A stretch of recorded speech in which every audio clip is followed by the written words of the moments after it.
Halo semuanya, selamat datang kembali. Apa kabar kalian semua? Semoga baik-baik saja. Pada video kali ini kita akan membahas spoiler lanjutan dari sebuah film animasi yang berjudul Perfect World. Baiklah, daripada kalian semua penasaran, mari kita mulai saja pembahasan spoiler lanjutan untuk episode kali ini. Tanpa berbasa-basi lagi, langsung saja kita mulai videonya. Cerita ini berlanjut, kita diperlihatkan Si Hao yang akan memasuki sebuah gerbang cahaya, dan kini hukum alam yang diberikan oleh pohon dunia terpisah dari tubuh Si Hao. Lalu tak berselang lama, alam Immortal Ancient mulai bergemuruh seolah akan terpecah belah. Kemudian retakan kekosongan berubah menjadi lebih besar dari sebelumnya, sehingga sudah sangat jelas bahwa orang dunia luar sebentar lagi akan masuk ke dalam Immortal Ancient. Yang hal tersebut membuat penduduk asli menjadi sangat khawatir. Sedangkan para jenius dari 3000 provinsi justru malah merasa senang, karena mereka semua tahu kalau master mereka akan segera datang.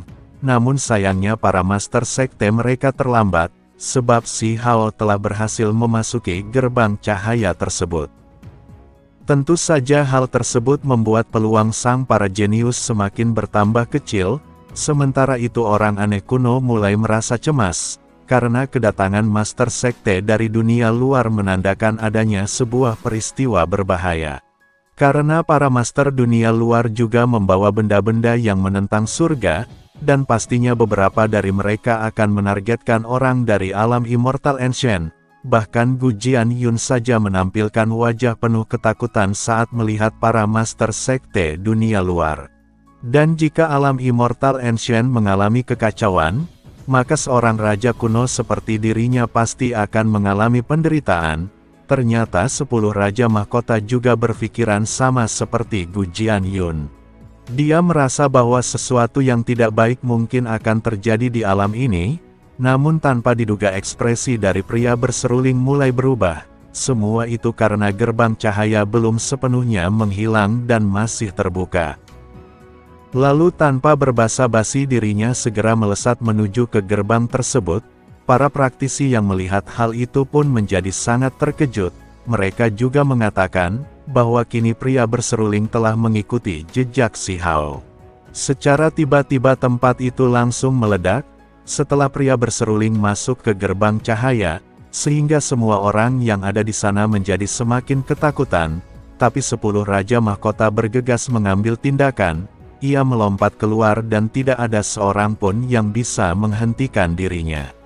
Begitu pula dengan Ning Chuan yang mengeluarkan semua artefak miliknya untuk berjaga-jaga. Si Yi yang melihat hal itu pun langsung membentuk sebuah domain surgawi untuk dirinya sendiri. Setelahnya dia melewati kekosongan dan masuk ke dalam gerbang cahaya. Cao Yusen serta Changgong Yan juga bergegas maju ke depan, sehingga semua orang aneh kuno bergerak sambil menampilkan metode mereka masing-masing. Kini gerbang cahaya berputar dengan menunjukkan kecemerlangan. Hukum alam yang terjalin antara langit dan bumi akhirnya mulai runtuh, yang membuat semua praktisi paling kuat memasuki gerbang cahaya satu persatu. Tetapi saat mereka melangkah melewati gerbang cahaya, mereka semua secara perlahan menemukan kejanggalan. Sebab peristiwa yang mereka alami sangat berbeda dengan Si Hao, yang mana ketika Si Hao masuk dirinya langsung menghilang dari tempat tersebut dan dibawa ke tujuan akhir, sedangkan mereka semua harus berlari di sebuah lorong, yang dibangun dari hukum alam menuju ke tempat misterius. Apabila salah satu dari mereka ada yang terlambat maka tidak akan ada harta yang tersisa, karena semuanya mungkin telah diambil sepenuhnya oleh Si Hao. Jadi pria berseruling dan 10 raja mahkota tidak ragu menggunakan teknik apapun untuk menuju ke sana. Selama proses berlangsung pun terjadi beberapa pertempuran, salah satunya saat Si Yi mengarahkan sinar cahaya miliknya ke diagram surgawi Ning Chuan. Di sisi lain di depan arena kuno celah kekosongan besar bergetar hebat.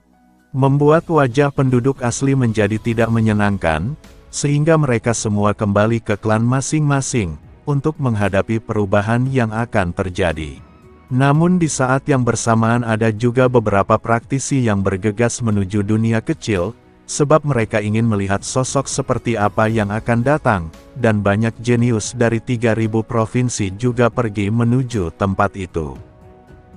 Jadi mereka semua tidak masuk ke dalam gerbang cahaya, dan justru malah ingin menemui master sekte mereka masing-masing.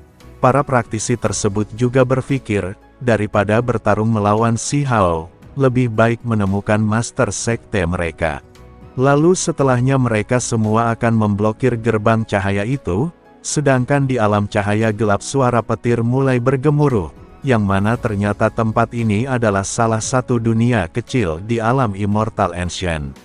Kemudian terlihat seorang tetua yang mengenakan sebuah mahkota emas ungu, dan di depan tetua tersebut ada beberapa praktisi, yang ranahnya masih berada di tingkat api ilahi serta api sejati.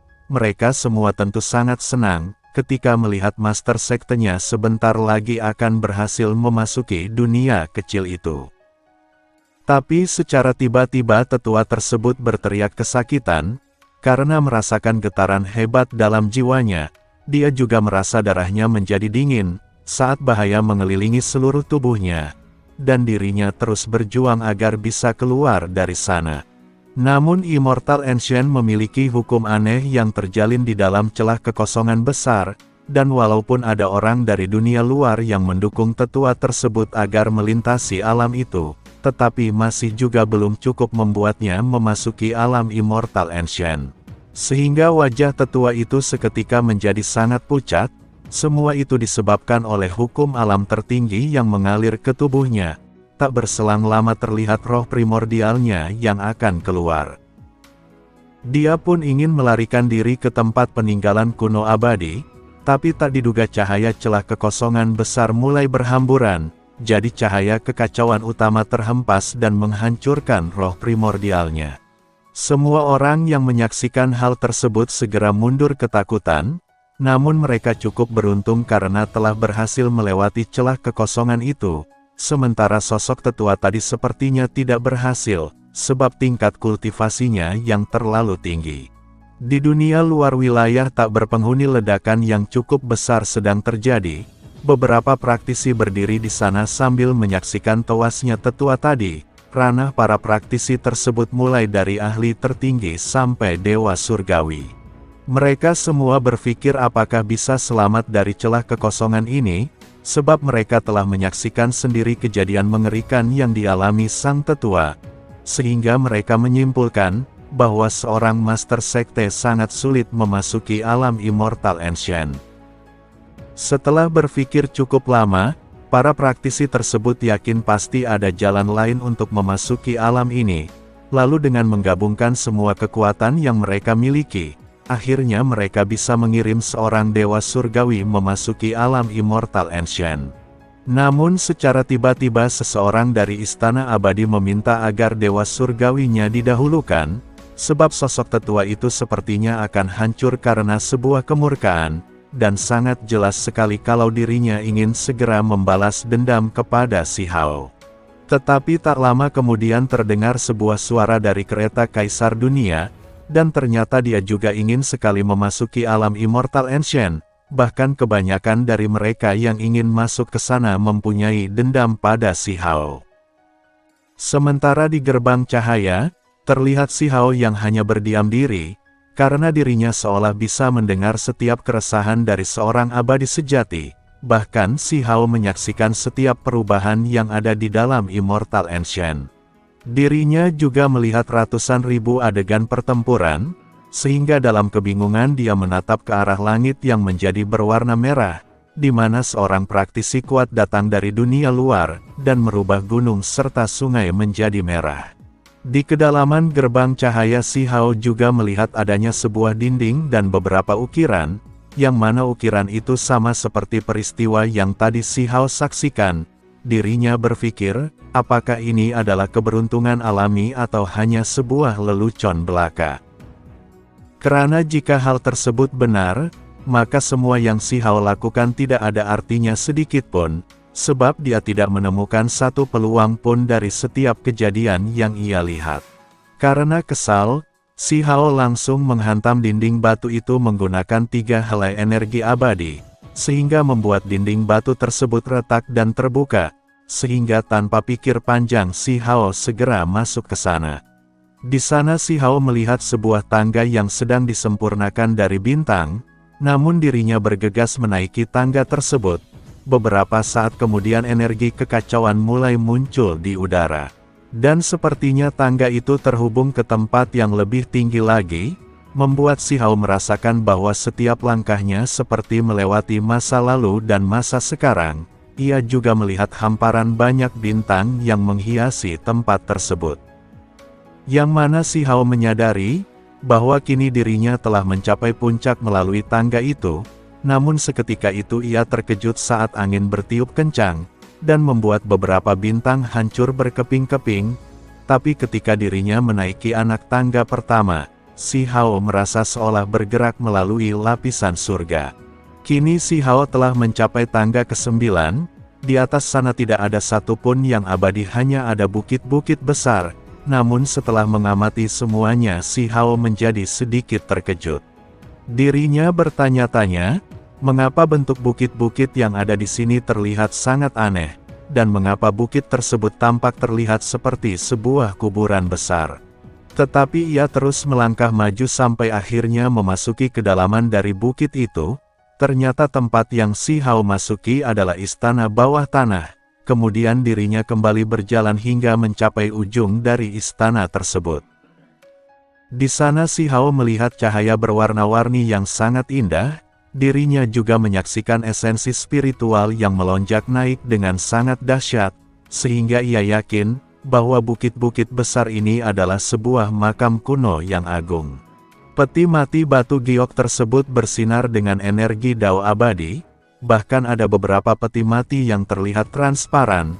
Kemudian Si Hao berjalan maju, sampai tiba di depan salah satu peti mati yang menarik perhatiannya. Namun dirinya merasakan adanya sesuatu yang aneh di sana, dan benar saja semua mayat mulai bersinar menyebarkan energi abadi. Bahkan mayat itu tidak memiliki kepala dan tidak membusuk meski waktu terus berlalu. Sehingga membuat Si Hao menduga-duga, jika mayat ini adalah keabadian dari masa lalu. Ia semakin dibuat terkejut saat melihat peti mati yang lainnya, karena semua peti mati itu berisi mayat tanpa kepala. Tapi beberapa saat berlalu, pemandangan yang dilihat oleh Si Hao mulai berubah, sebab mayat tanpa kepala tersebut mulai menghilang dan hanya menyisakan sebuah buku kuno. Tak hanya itu saja, ternyata ada juga benih abadi yang sangat misterius.